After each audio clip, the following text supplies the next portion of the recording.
Bon, alors pour en revenir à l'histoire, je disais à Louis Broglie, comment ça se fait qu'Einstein n'a pas dit, mais après tout, si l'argument est transposé en mécanique quantique, eh bien la causalité n'est pas obligée d'aller du passé vers le futur. On peut très bien admettre que les deux mesures qui sont faites en des points distants sont corrélées par le passé. Une causalité rétrograde. J'ai ici un papier qui raconte ça. J'ai proposé l'argument non sans difficulté. De Broglie a présenté l'argument en 1953, le compte rendu, et c'est là, entre parenthèses, qu'on trouve pour la première fois l'argument qui est devenu chez Wheeler l'expérience et décision différée. Parce que je raisonnais sur le microscope de Heisenberg en disant, quand le photon est parti du plan objet équivalent au plan image, si le microscope est très long, on a le temps de changer le choix qu'on fait. Donc pour l'image, on peut tourner polarisé ou choisir si on a mesuré la position ou l'impulsion. On va faire une expérience et décision différée. Bon, bref. Alors voilà. Quand Shimoni est venu raconter ça chez Imbert, et qui dit est-ce que vous ne penseriez pas à la corrélation avec PR, Imbert et moi disons si, je nous dis songeons, et moi justement je songeais à savoir si on ne pourrait pas tester justement cette proposition. Quelque temps après, Imbert me téléphone en disant j'ai recruté un jeune gars extrêmement brillant qui est sorti deuxième de la grecque, qu'est-ce qu'on lui propose? Je dis à Imbert, on fonce dans le tas, on lui propose l'expérience de corrélation avec PR. C'était Alain Aspect, qui s'est rendu très célèbre après en trouvant un moyen de faire l'expérience. C'est une expérience à décision différée, très intéressante, etc., etc. Et là, nous avons un souvenir commun, Georges et moi, c'est que le jour de la soutenance d'Aspect, alors, soit dit entre parenthèses, on m'a poussé en dehors du jury. Moi, je pensais être dans le jury de la thèse d'Aspect, mais non, avec mon expérience de rétrocausation, ça n'était pas à la mode du tout. Alors, j'ai donc pas été dans le jury, j'étais dans la salle. Et dans le jury, ben, il y avait Maréchal, le directeur de l'Institut optique, il y avait Castler, il y avait Despagna, et puis il y avait celui de l'école normale, je ne sais plus lequel, Laloé, je crois. Bon. Et Vigier était là, non? Vigier était dans l'audience, comme moi. Ah, on avait écarté les deux extrêmes. On avait voulu ni d'un extrême ni de l'autre. Ça se passait au milieu. Ça se passait au milieu. Alors moi, je me suis fait mettre à la porte par les deux extrêmes. parce que ceux qui voulaient garder la mécanique quantique intacte me reprochaient de vouloir la changer, et ceux qui voulaient la changer me reprochaient d'être en désaccord avec leurs arguments en disant qu'ils racontaient des blagues contraires à la mécanique quantique dans des cas où la mécanique quantique avait manifestement raison, si bien qu'ils me considéraient comme un traître. Et c'est comme ça que je me suis fait exclure des deux camps. Ah oui. Alors Maréchal, avant la soutenance, alors il y avait des loustiques dans la salle. Il y a un loustique qui a dit, ah ben tout est PR là, il y a Serge Lochac, Olivier Gosta, il y a Jean-Pierre Vigier, etc. C'est très simple, si on jetait une bombe, on n'aurait plus les PR, ça serait fini comme ça.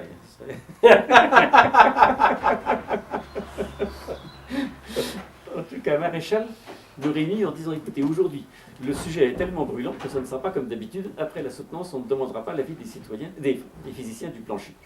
On passe à bon. Alors la soutenance se passe.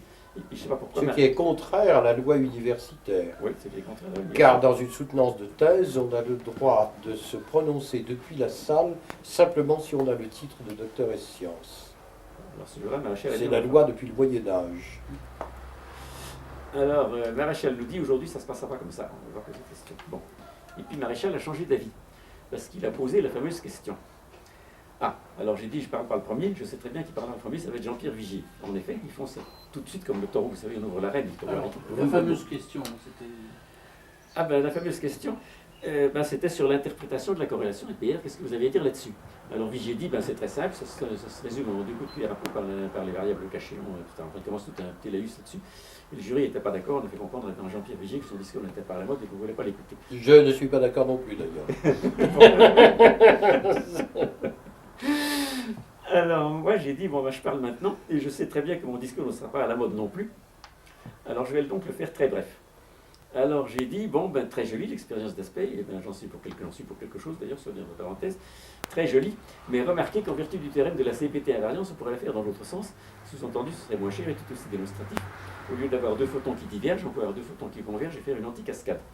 Mais tout le monde a compris que l'idée qui était derrière, c'était la rétrocausation, on en fait taire rapidement en disant non, ça ne marche pas non plus, ce discours n'est pas à la mode non plus, on n'en veut pas. Bon.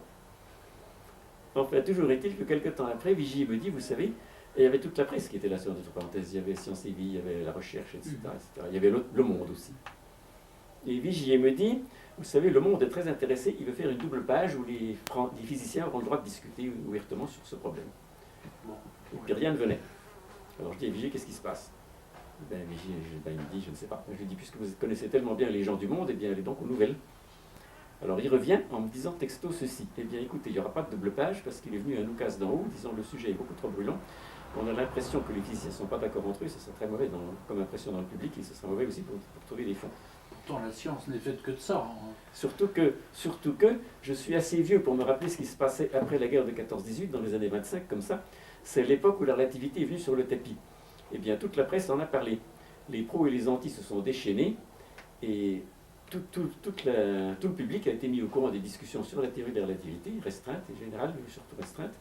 Et je me rappelle très bien que ça intéressait beaucoup tout le monde, et que je ne vois pas en quoi ça gênait de déballer le problème dans le public, au contraire. J'ai même une lettre. C'est parce que depuis le temps, on a inventé une notion qui s'appelle la communauté scientifique. Et Oui. ça, c'est un machin qui en 1925 n'existait pas. Il y avait des physiciens qui étaient des individus, qui avaient leurs idées, qui éventuellement concordaient ou ne concordaient pas, et qui discutaient. Quand on a inventé la communauté scientifique, en fait, on a inventé une espèce de parti politique occulte qui dicte ce qui est politiquement correct et ce qui ne l'est pas. Et il n'y a plus de discussion possible. Donc c'est dans toutes les disciplines. à peu Parce près que, la même- en fait, n'est-ce pas, si vous permettez, je mets Bien sûr. mon idée là-dessus. Bien que je comprenne l'importance, j'y ai suffisamment travaillé maintenant moi-même, de ce théorème CPT sur lequel il est difficile de s'étendre ici, auquel M. Bien sûr. Costa-Borgard fait allusion. Je ne crois pas à son argument sur la rétrocausalité. Mais entendons-nous, je n'y crois pas parce que je ne crois pas que ça soit la bonne explication de ce problème.